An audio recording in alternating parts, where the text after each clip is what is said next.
À l'époque, les Africains se sont tus. Ils étaient endormis, ils n'ont pas vu les dangers. Aujourd'hui, le danger, il est à nos portes. Ouais. Chez nous-mêmes, d'ailleurs. Il est chez nous et il est aux portes du Sénégal.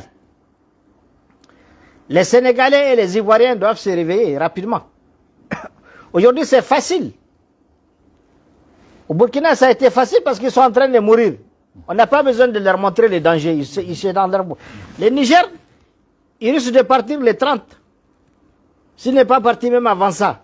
En tout cas, j'espère qu'il va se ressaisir, se corriger et prendre son peuple et son armée comme complice. Se libérer de la France. C'est à cette seule condition qu'aujourd'hui qu'il faut rebâtir, qu'il peut rebâtir quelque chose de nouveau. S'il se libère de la France, qu'il se détache de cette CEDEAO, qu'il restaure sa confiance avec le Mali, avec le Burkina et la Guinée, qu'il prend son armée comme complice, qu'il identifie de nouveaux partenaires, qu'il arrête les contrats de Areva tout de suite et qu'il cherche d'autres partenaires pour le Niger par rapport à l'air iranien et les recherches. Je peux t'assurer que Bazoum va se sauver.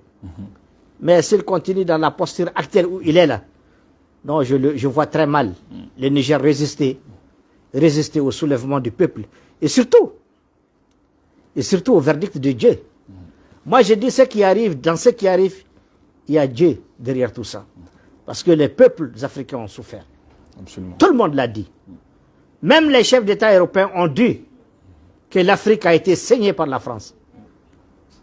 L'Afrique a été saignée par la France. Alors, je pense que ce qui arrive aujourd'hui, il y a la main de Dieu derrière. Alors, croyons. En tout cas, pour le Mali, on est parti. Je le répète, je ne me laisserai jamais de le dire. Ceux qui font le commerce de la peur, les entrepreneurs de la peur. Vous savez, je me permets de dire ce que je vais. Moi, je n'ai aucun devoir de réserve. Hein. Je n'ai aucun devoir de réserve.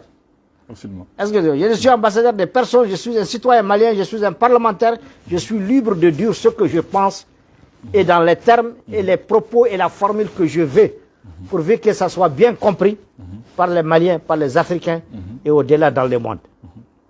J'ai dit aujourd'hui, on n'a pas besoin aujourd'hui de beaucoup d'arguments pour démontrer que le principal ennemi de cette Afrique, c'est la France. Nous devons bouter la France de l'Afrique ou que la France elle-même se change et qu'elle nous apporte un nouveau langage. Parce que, je l'ai dit, nous ne sommes pas contre le peuple français. Mais la politique française et sa diplomatie ont saigné l'Afrique et ont détruit les Africains. C'est là on ne l'accepte plus.